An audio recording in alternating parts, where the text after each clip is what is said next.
Prologue. As a young Samburu woman, I learned early that wanting things was dangerous. So I stopped. I stopped wanting touch. I stopped wanting closeness. I stopped wanting anyone to look at my body for too long. That decision kept me sane. But it also hollowed me out. Now, I work at a job that offers girls in Samburu an alternative rite of passage. One that allows them to choose what happens to their bodies. Even though I pretend not to need the same freedom. Most days, that contradiction doesn't bother me. But today, it does. And one woman is about to change it all. Chapter 1. A girl sits across from me, barely 15. She keeps glancing at the door, as if afraid someone might come in and demand she undergoes FGM. The traditional painful initiation method. Her aunt sits beside her, alert, also guarded. I explain the tattoo program the way I always do. Slowly. Clearly. No pressure. That nothing happens unless she wants it. And that she's allowed to change her mind. The girl listens carefully. Then she points at a small bird on the design sheet. I like this one, she says, voice low. It looks free. I nod. We make a tentative appointment for her tattoo session. The aunt asks practical questions. Will it hurt? Will people talk? Will it bring trouble? I answer honestly. Some people will talk. Some already are. But getting a tattoo is medically safer than FGM.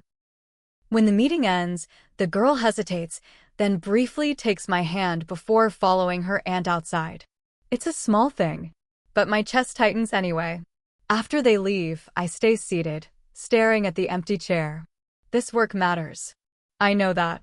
But it also keeps me suspended, helping others claim choice while carefully avoiding my own. Later, my phone buzzes. An email from the Nairobi head office. A visiting tattoo artist arrives tomorrow. 2-week placement. Please act as her liaison. I click on the attachment. Her photo loads slowly. Tattooed arms. Ink climbing her arms and disappearing under her collar. Direct eyes. No attempt to soften herself. Her name is Kendi.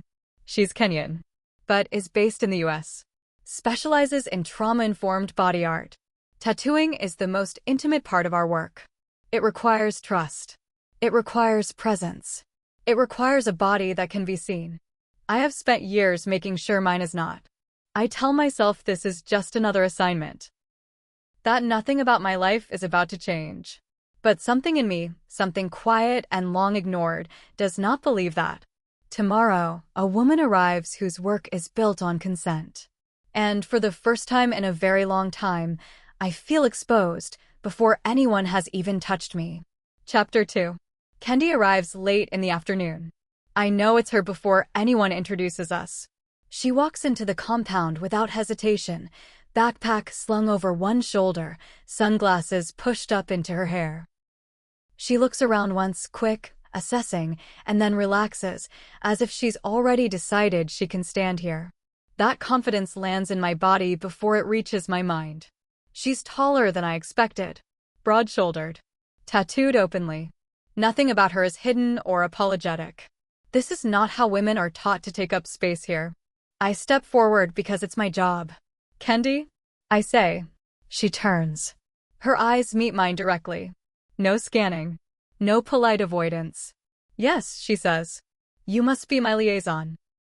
Her voice is calm. Warm, but measured.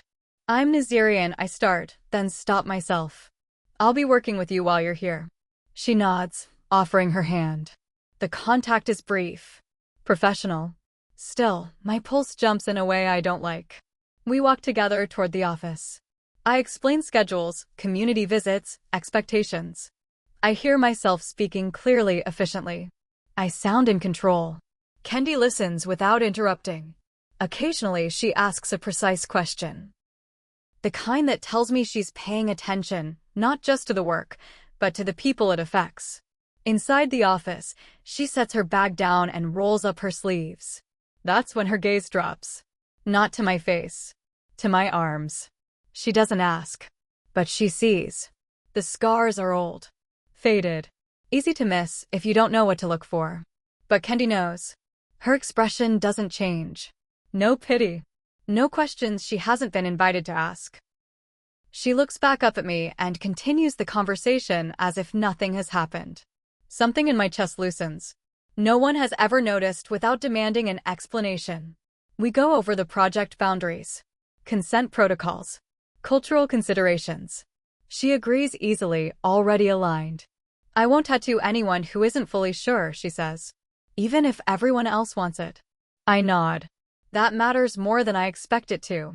When the meeting ends, she thanks me for the briefing. I'm glad you're here, she says. Simply. Honestly. As she walks away to settle in, I realize my shoulders are tight. My breath shallow. I tell myself it's just professional responsibility. But my body knows better.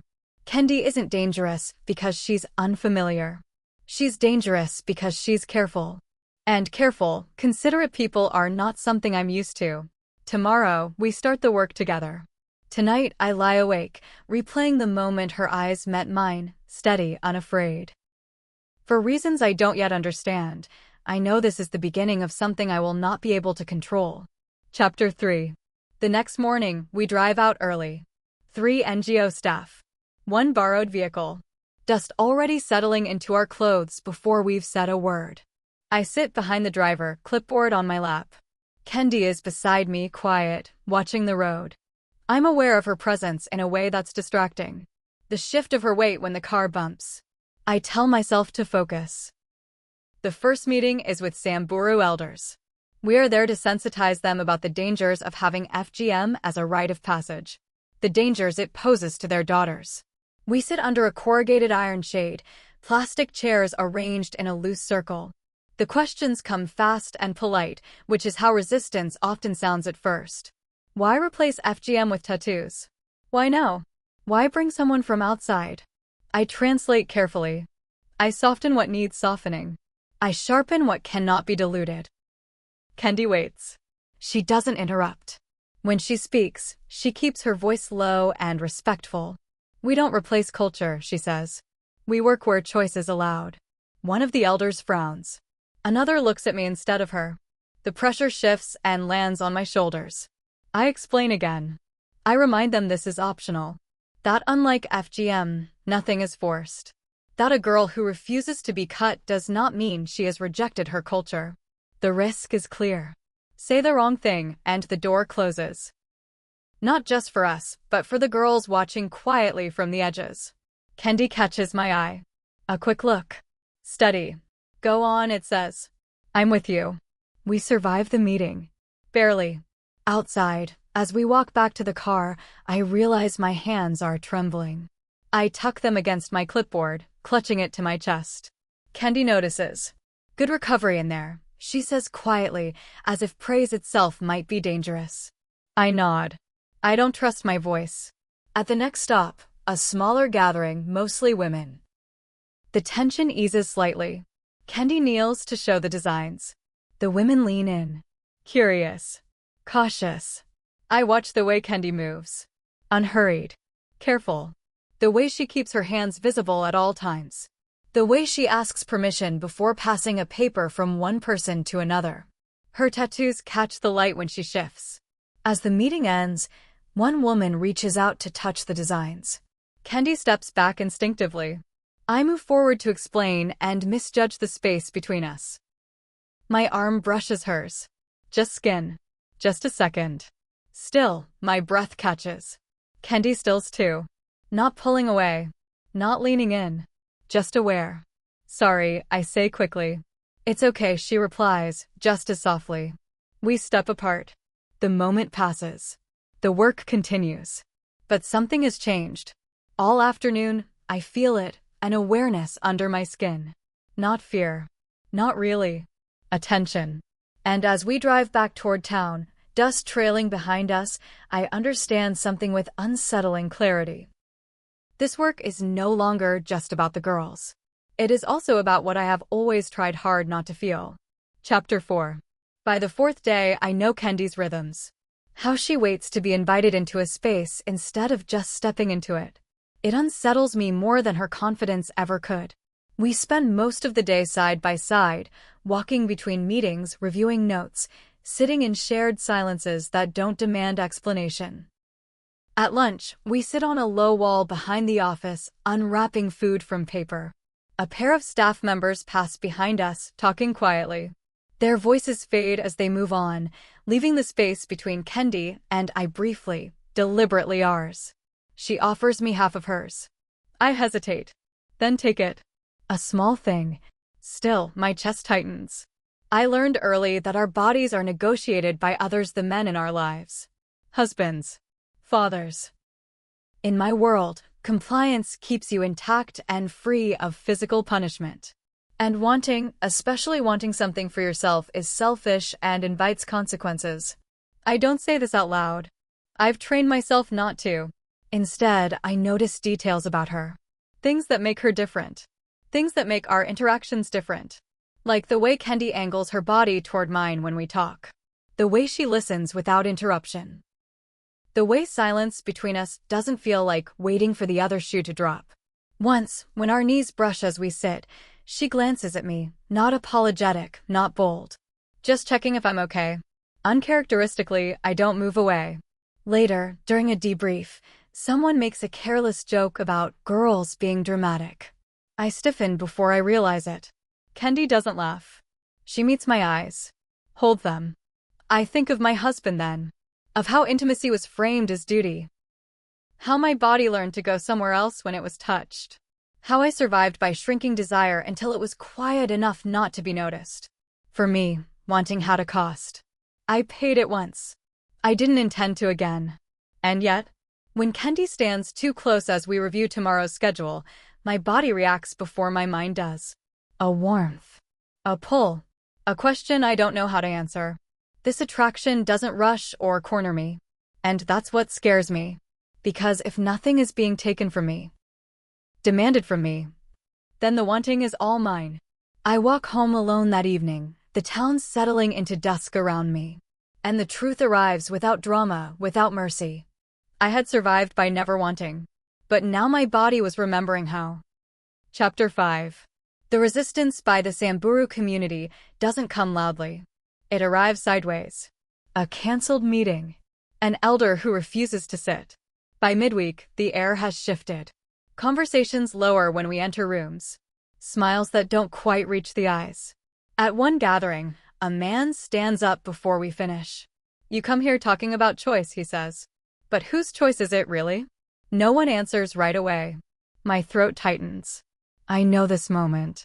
I've stood in it before. Where the men in the room decide whether you belong. We don't leave right away. Instead, Kendi asks to speak again, this time with fewer people. Just the women. No banners. No speeches. She explains the tattoo simply. She explains that the tattoo does not harm the body, heals quickly, and still honors a girl's transition into adulthood. Kendi is careful with her words. She doesn't compare cultures. She emphasizes on body autonomy. I translate as closely as I can. When the women ask whether the tattoo replaces the entire traditional initiation rite, Kendi says no. The songs, the teachings, the celebration can stay. This is not about changing who you are, she says. It's about keeping your daughters safe. She explains consent too, that a girl must agree to be tattooed, and that nothing happens without permission. There is resistance. But there is listening. By late afternoon, we're allowed to continue with the seminar quietly, carefully. As we walk back, Kendi tells me she wants to show the process clearly the next day. You can stand with me, she says. Translate. Or just watch. That night, lying awake, I don't replay the arguments. I replay how steady her voice was. The way she didn't need to win. How she never rushed or pushed. Tomorrow, I'll be close enough to see how she touches skin without hurting it. I imagine what it would feel like if she touched me on purpose. Not by accident. Not in passing. The thought tightens my chest. I turn onto my side, then my back. No position is comfortable. This is the danger, I realize. Not her. It's that my body is starting to anticipate something that hasn't been promised. That I'm rehearsing closeness in the dark like it's a language I might speak again. I tell myself to stop. I remind myself why I built distance so carefully. Why I survived by being useful, not desired. Chapter 6.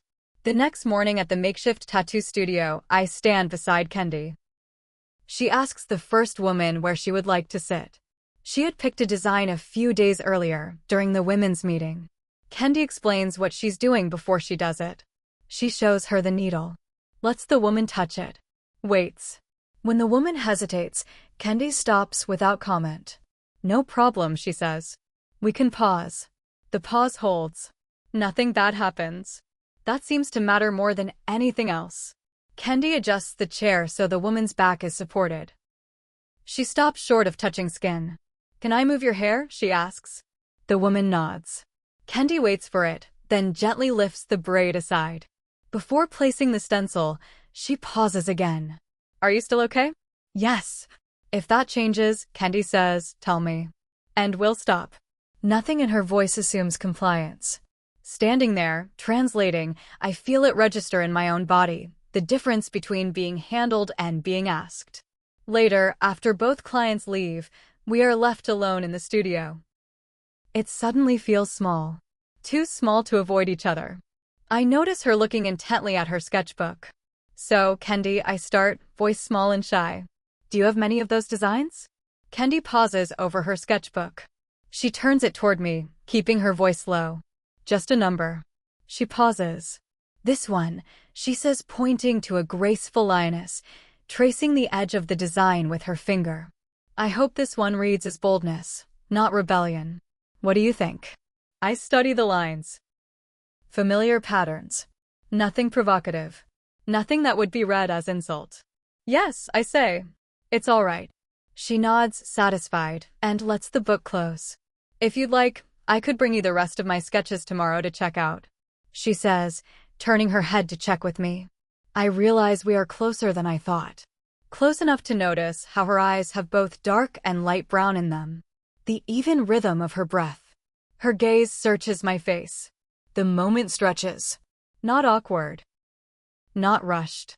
Something blooms in my chest. Warm and unsettling. Not fear. Something I haven't learned how to name yet. Sure. I'd love that. I say. As we clean up, Kendi's hand brushes mine again. It lingers for half a second too long. I don't pull away. And not for the first time. I wonder what this means for me. Chapter 7. The studio is quiet that afternoon. No bookings. No waiting. Just the soft scrape of paper as Kendi lays out her sketches across the table. She promised to show me how she works, and she does, one design at a time. She explains why some lines are closed, why others are left open. What must be protected? I watch the way her pencil moves. Precise. No wasted moves. How did you learn to be so careful? I ask. She pauses. The pencil stills between her fingers. Someone trusted me once, she says finally, her voice low. And I didn't listen well enough. She doesn't look at me when she adds, I don't make that mistake anymore. The room feels smaller after that. Quieter.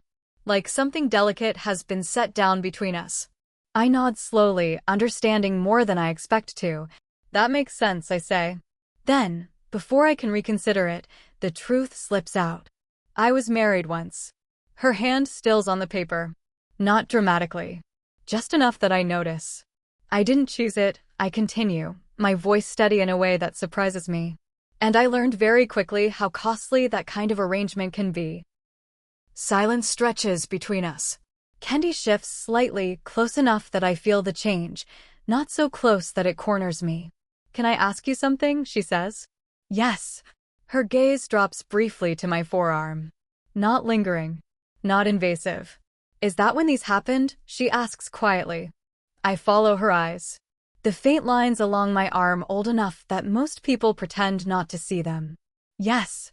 He broke me into pieces over time. Until one day, there was nothing left to stay for. When I left, there was no apology, only relief. She nods once. No surprise. No judgment. Her hand hovers near mine. Not touching. Not pulling away. Just there. The studio remains quiet. She doesn't ask anything else. Doesn't try to soothe or explain or fix. She lets the moment breathe. I realize I'm still holding my arm where she looked. Slowly, I lower it. There's more, I say, the words barely louder than the room. She looks up then. Not startled. Just present. She waits. I've had to learn how to leave things that hurt, she says after a moment. I'm still learning. That's all. Something in her restraint loosens something in me. I nod once. It feels like recognition. Can I show you something? I ask. She doesn't answer right away. Doesn't rush me. Yes, she says. If you want to. I turn away from her. My hands hesitate at the hem of my shirt. My breath catches, just once, as if my body is checking whether it's safe to continue. I lift the fabric slowly. Just enough. The scars on my back are pale against skin. Still unmistakable. She doesn't touch me immediately. May I? She asks. I nod. Her fingers trace the lines gently. Not to examine. Just to acknowledge. I know marks like this, she says quietly. And how they stay. Her touch is deliberate. Thoughtful. I wait for my shoulders to tense. They don't. Instead, I feel how careful she is. How present. When her hand falls away, I slowly turn to face her. We're close now. Close enough that I can feel the warmth of her. Close enough that the space between us feels charged. Her gaze is tender, unreadable. Yet I feel like she can read me. Read even things that I'm yet to voice. Her eyes gently, slowly scan my face, then drop to my mouth, then back to my eyes. She catches herself. I feel the pull anyway. Stronger now. Clearer. For a moment, the world narrows to breath and heat and the awareness of how near she is. I lean in. So does she. Not all the way. Just enough to feel the possibility. Then my body stops me. The fear rises, sharp and automatic. She notices instantly. Steps back first. We don't have to, she says. Not as a retreat. As a choice. I want to, I say, my voice quiet. I just don't know why or how. Her expression softens. Not pity. Not disappointment. Then we don't rush it, she says. The wanting stays. Unresolved. Alive. We return to the table. To the sketches. To neutral ground. But nothing about the room feels neutral anymore. When I leave later, the realization follows me out the door, unsettling and new. I didn't run from the near kiss, and she didn't chase. And somehow, that feels like the most intimate thing that's happened to me yet. Chapter 8. The days after the studio quiet down don't bring relief. They bring awareness.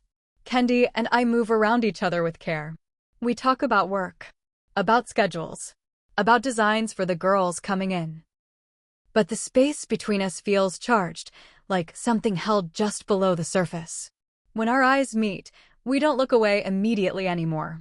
A few more girls come in for initiation tattoos. I watch closely this time. Not just what Kendi does, but how she does it. She sketches first. Always. She asks questions. Listens. Revises. She never assumes meaning. I notice how often she pauses. How often she checks in. That night, I lie awake longer than I mean to. By morning, the decision has already taken shape. At the end of the day, once the studio is empty again, I tell her. I want one. She looks up from cleaning her tools. Studies my face. She doesn't smile. Doesn't move. What do you want it to say? I hesitate this time. The words come slower. That I chose, I say. That nothing was taken this time. She nods. Reaches for her sketchbook. Show me, she says. I describe it in fragments. A symbol of passage. Something small. Something that doesn't ask permission to exist. She draws while I talk. Stops. Adjusts. Asks again. Does this feel right? We go back and forth like that for a while. Time loosens its grip. When she turns the book toward me, my breath catches. It's close. Not perfect yet, but close enough that my chest tightens. Yes, I say. That's it. Where do you want it? I swallow. My back. She doesn't respond immediately. We don't have to do this today, she says. We can sit with it. I don't want to sit with it, I reply. I want it. Another pause. Okay, she says finally. Then we do this carefully. She closes the sketchbook. Can you take your shirt off? She asks. The question is simple. My body doesn't treat it that way. I hesitate. Just long enough for her to notice. We don't have to do this today, she repeats. I know. I swallow. I want to. The fabric slides over my shoulders. I keep my back to her, my arms folded loosely in front of me. Offering my back to her fully. The room feels quieter without the barrier. She doesn't step closer right away. That might be the hardest part. Tell me when, she says. I breathe in. Now. She moves behind me. Not touching yet. Close enough that I feel her presence, the heat of her, the way her breathing shifts when she realizes how close she is. Her fingers graze my waist as she cleans the skin. Not accidental. Not lingering. Intentional. My breath catches anyway. Still okay? She asks. Yes. The word comes out too quickly. Her hand settles at my side then, firm, steady, unmistakably there. I've got you, she says quietly. Her thumb presses once. Grounding. Reassuring. My body responds before my mind can interfere, leaning back, just a fraction. Enough to feel her. Enough to scare me. The needle touches my skin. I flinch. She stops immediately. Her hand tightens, not to restrain, but to anchor. Look at me, she says softly. I turn my head. Our faces are closer than they should be. Close enough that I can see her holding herself still. I'm here, she says. Nothing is being taken. Something in my chest breaks open at that. I know, I whisper. Please. She waits. Just a second longer. Then she continues. Her hand stays on my side the entire time. Never drifting. Never testing. And that restraint, that care, makes my body ache in a way I don't have language for yet. I'm aware of everything. Her breath. The warmth of her palm. The fact that she could move and doesn't. I want to turn around. I don't. I want her to hold me. She doesn't. And somehow, that's what makes the wanting feel endless. Chapter 9. The needle lifts. She cleans the skin carefully, then sits back. That went well, she says. I nod, still catching my breath. The first night can be unpredictable, she adds. Sometimes the skin reacts late. Heat, tightness, swelling. She meets my eyes. If anything feels off tonight, don't wait until morning. I won't. She hesitates, just a beat. If it does, she continues, call me. I can come by. It's better to check early. There's nothing suggestive in the offer. Nothing personal. Still, my chest tightens again. Okay, I say. By the time I leave the studio, the sky is darkened. The road home is quiet. My body feels heavy in a new way, tender, aware, unfamiliar. I remind myself of her words. That the skin might be unpredictable. At home, I lie down for a bit. Get up and do my usual chores. Have dinner. Listen to my body. Later that evening, the heat comes. A spreading warmth that makes me restless. I don't debate it long. When she answers the phone, she sounds awake already. I'll come, she says. If that's okay. I give her the directions. When she arrives half an hour later, she doesn't step in right away. Can I come in? She asks. I nod. Only then does she cross the doorway. She brings clean cloths. Ointment. Gloves. May I? She asks, already knowing the answer but still waiting for it. Please. I sit on the edge of the bed. She stands behind me. Close, but not touching yet. The pause stretches. Not awkward. Intentional. She bends down, gloved fingers finally meeting my skin. Her touch is careful. Familiar. Almost gentle enough to undo me. She cleans the area slowly, speaking only when necessary. Tell me if it stings. It doesn't. Her breath shifts. Just slightly. I feel it. The next night, I don't wait for her to ask where to sit. I lie down on my stomach, adjusting the pillow under my chest. Making space. She notices. Sits on the bed. Says nothing. Her hands are warmer tonight. Or maybe I'm more aware of them. She works without rushing, but I sense the effort it takes. The way she keeps her movements precise. The way she doesn't let her hands wander, even though the temptation is there. Because it is there. I can feel it. In the pauses. In the way she exhales through her nose when I relax instead of tensing. In the way she doesn't pull away. We don't talk much. When we do, it's quiet, unguarded. She tells me her head office is pleased, that the campaign is landing better than expected, that more families have come forward. They are now asking questions instead of shutting the door. Moderate success, she says, with a small smile, which is sometimes the best kind. I imagine her leaving, reporting back, packing up her tools. The thought settles heavy in my chest. How long? I ask. How long do you have left? For days, she says. Then, more softly, 5 if things run late. I no longer flinch when touched. Her hand rests at my bare waist as she finishes, steady, grounding. Not necessary. Just there. I let myself lean into it. Just a little. She stills immediately. Not pulling away. Still okay? She asks. Yes. She gives a reassuring squeeze.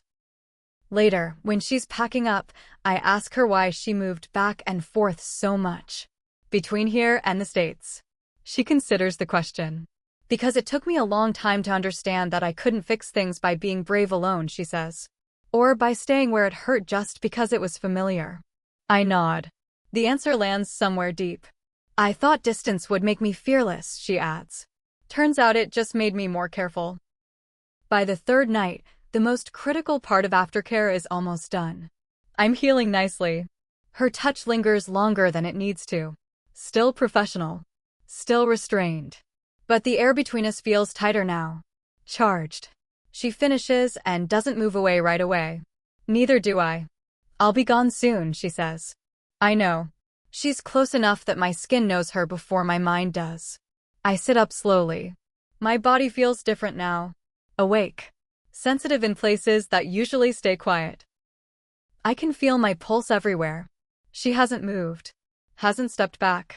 Just watching me with that steady patience that somehow makes my chest ache. I turn toward her. The movement is small, but it shifts everything. My hand rises, almost trembling, and comes to rest against her arm. Warm. Solid. The touch lands like a decision my body made before I could argue. She inhales, sharp, controlled, and goes still. Is this what you want? She asks softly, gazing into my eyes. The question drops straight through me. I feel how badly I want it. Want her. It is a pressing, pulsing hunger. Demanding to be acknowledged. Yes. I whisper. The word feels like release already. She moves closer. Slowly. So slowly I can feel the anticipation stretch tight. Her arms come around me, a careful embrace, but my body responds greedily. I lean in, chest to chest, aware of the heat building where we meet. My breath stutters. Her hand settles at my waist. Not moving. Just there. The restraint is almost unbearable. I can feel how aware she is of me, the tension in her hold, the way her breath isn't quite steady anymore. I turn my face into her shoulder for half a second, then lift my head. Her lips brush my cheek. My whole body tightens. When her mouth finds mine, the kiss is soft at first, but it doesn't stay that way. I lean in. Deepen the kiss. My hand slides up her neck and holds. Her mouth opens slightly. Warm. Unrushed. Devastating. The kiss grows heavier. Slower, wetter, more deliberate, and my body responds without asking permission. Heat pulls low and insistent. My hips press toward her instinctively. Every nerve feels tuned to her. Her hand moves at my back, just a fraction, fingers spreading, grounding me as sensation spikes and swells. I realize, distantly, that I'm not afraid of this. The ache builds steadily, not frantic, not sharp. A deep, throbbing want that makes my breath come shallow and needy. She feels it. I know she does. Her kiss turns tender again, almost reverent, like she's holding me right at the edge. Her restraint makes me crave her more. Makes everything she does, every touch, every move she makes, exquisite. When my release finally comes, it's quiet but overwhelming. A wave that moves through me slowly, deeply, leaving my body loose, humming, undone. I cling to her without thinking. She holds me through it. Steady. Present. When the intensity ebbs, we stay like that. Bodies close, breaths sinking, heat still radiating between us. I rest my forehead against her collarbone, aware of myself in a way that feels new. Not guarded. Whole. Later, when my body has settled, when the ache has softened into something warm and satisfied, the truth lands gently but firmly. For the first time in my life, my body did not flinch when love touched it. It opened. And it was safe. Epilogue. 3 months later, I am no longer surprised by my own reflection. The tattoo has settled into my back like it always belonged there. Not a marker of bravery, just evidence of a decision I kept. We continued community sensitization work even after Kendi left. The campaign report came back stronger than expected. Fewer FGM cases. More conversations. A quiet shift that didn't make headlines but made space. Kendi didn't disappear after she left. We messaged each other at first. Voice notes when typing felt insufficient. Then calls. Not every day. Not out of obligation. But often enough that her voice threaded itself back into my routines. Some nights we talked about work.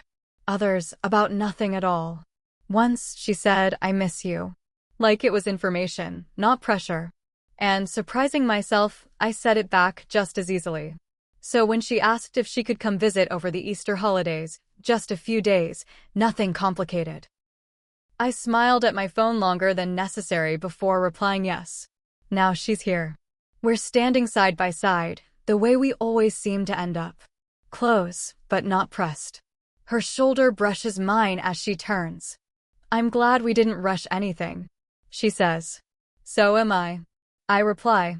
"I think I needed to learn how to stay." She looks at me then. Fully. "I noticed," she says gently. "You did." When she takes my hand this time, it feels natural. Familiar. Earned. Not a beginning. Not an ending. Just a continuation of what we both chose. And as we stand there, 3 months later, still in step, still deliberate, I understand something simple and profound. What we are is born of choice. And that makes all the difference. Liked this? Every heartbeat in Africa tells a story. Subscribe to feel it.